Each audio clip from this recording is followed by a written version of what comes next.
There's a shocking amount of minion booty in this film. Minions: The Rise of Gru is a sequel to the prequel spinoff that is the actual prequel to Despicable Me. I didn't want to see this film, but I'm a YouTuber now, and I guess it really is my job to review lame-ass films. Did I expect this film to be a hellish experience? Kinda. But more than anything else, I figured it would be bright, high-energy nonsense that would have a handful of good jokes that I'd forget the second I stepped out of the theater, which may have been me being too much of a pessimist, because really it took two. Kevin.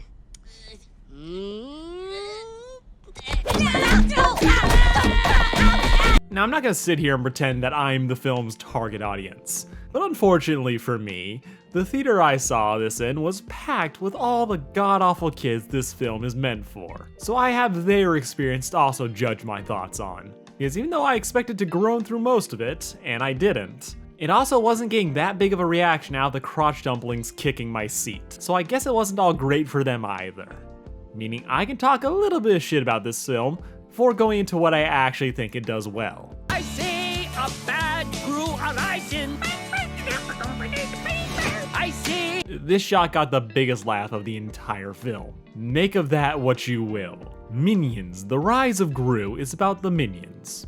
Shocker. Picking up a little bit after the second film, with an 11-year-old Gru aspiring to join the Vicious Six, who were the greatest villains of the world at the time, which was the 70s. This movie really wants you to know that it takes place in the 70s and disco was a thing. But unfortunately for the local goth kid, the supervillains don't want a literal child on their team. So Gru steals some match gambit leading to hijinks, misunderstandings, and most importantly, minion antics. The plot is about as basic as it gets, and just to straight out, and to let you guys know, there will be spoilers in this. It's the fucking Minions. The plot really isn't what you're here for. Because this whole film feels mostly like a series of vignettes loosely stitched together to make a film. And to its credit though, it does have the barest minimum of through lines here, where both Gru and the Minions get to learn a lesson thanks to random old people. I'm not gonna grade this film too harshly for not having much of an emotional core to its storytelling. Illumination isn't Disney. They're not even DreamWorks. Yet. What Illumination prides itself on is making simple, highly marketable kids films relatively cheaply, that rely on lowbrow humor and disgustingly cute characters that, while not groundbreaking story-wise, consistently break the bank. They don't care if their films don't tug at your heartstrings or win Oscars, because kids are going to be dragging their parents to see this film 3 times a week till they get it on streaming. And The Rise of Gru fits that mold perfectly, but it at least attempts at having emotional moments. They're not deep, but I think they work to round out what would otherwise be just random antics. Because the Minions, they're fine. They're cute, but I never have ever thought that they can fully carry a film. They always need an antagonist who can actually hold your attention, or they need Gru to be that emotional focal point. Because if you try to give actual emotional moments in this film, they'll be a little bit sad, but they're with the Minions, so they're always unintentionally comedic. And the actual plot of this film is about Gru getting kidnapped by a former member of the Vicious Six after they betray him, with the Minions trying to save their boss, prove their worth to him after Gru rightfully called them a bunch of fuck-ups. So they learn Kung Fu.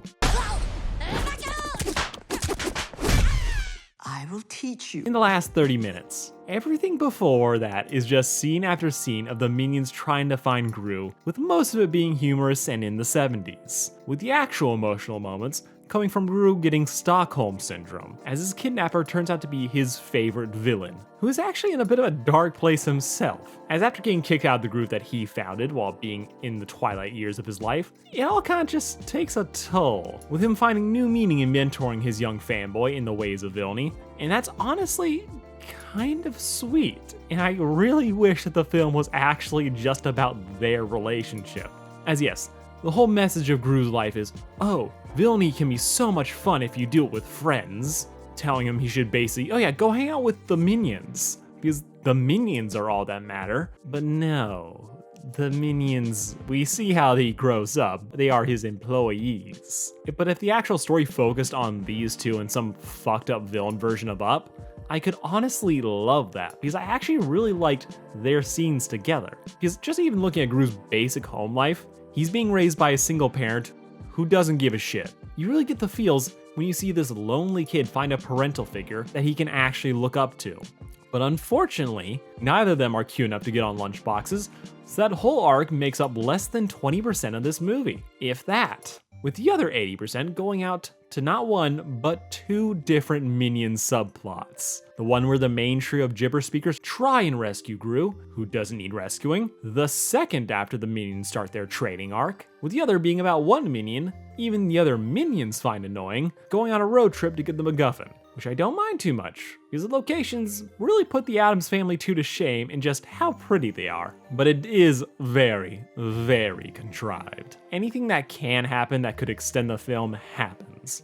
From the fat Minion trading the MacGuffin for just a rock, to that kid he traded it to, giving it to his uncle who just happens to be on a road trip. So much of the film is just trying to justify its runtime by padding out the plot with nonsense, which I've come to expect from these films, but there's a point where the story literally could just end if the Minions ran up to the house, at any point except the one time that they do.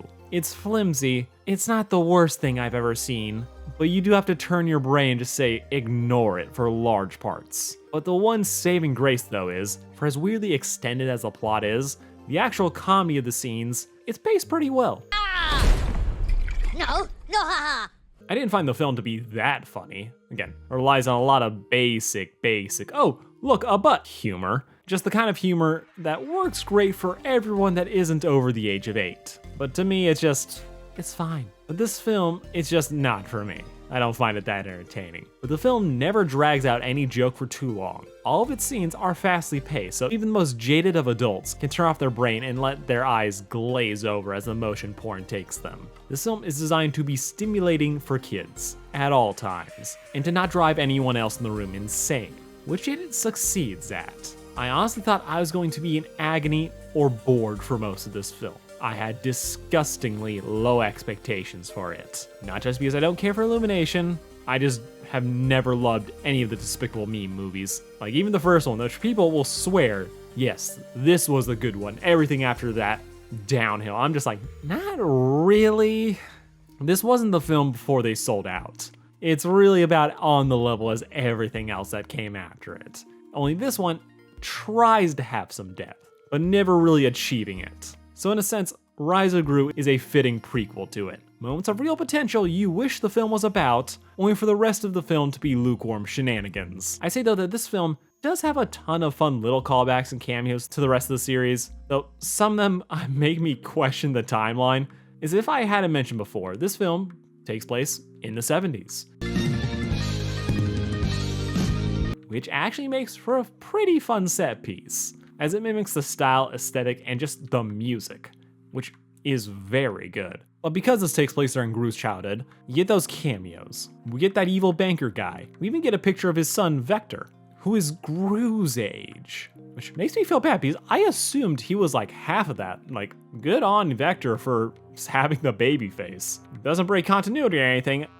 I just didn't realize the best heist Vector ever pulled was stealing the Fountain of Youth. The actual villains of this film are kind of a lot like Vector though. Oh yeah! Fuck you. They're here for the inciting incident, immediately fuck off, and only randomly pops up at the end so that they can have a final battle. I don't know. I think the designs are fun, they harken back to a lot of different character tropes from the 70s, but they're not really that memorable outside of Bell Bottom. Which is kind of a shame because this is a star-studded cast, and you would never be able to tell by any of the performances. They are given no time. They have a guy named John Claude, being voiced by John Claude Van Damme. Drago's here. Xena, Danny Trejo. All these like 80s and 90s stars are here, but you could never guess by the voices. They are so underused and so rarely talk. And I feel like if you're gonna get these people, you gotta let them flex a little bit more. Especially when my only other two options are Minion gibberish and the same weird voice Steve Carell's been doing for the last 10 years, which I've never enjoyed. Did you just trade my future for a pet rock? Overall, this film is a little bit better than I expected. It's a fine diversion to watch once, but primarily it's just for kids, and you will long for death the 10th time they ask to go see this. It's not terrible by any means, but Illumination has a target demographic and it is serving them well. Some fun little moments of visual flair, some jokes will hit you, but it's a very disposable piece of media. But at the very least, the one great win of this film, they finally admit that the Minions are just copies of the demented rabbits from Rain Man. It's a 5 out of 10, it's a low 5, but you won't lose anything by giving it a watch. But there are better ways of killing an hour and a half.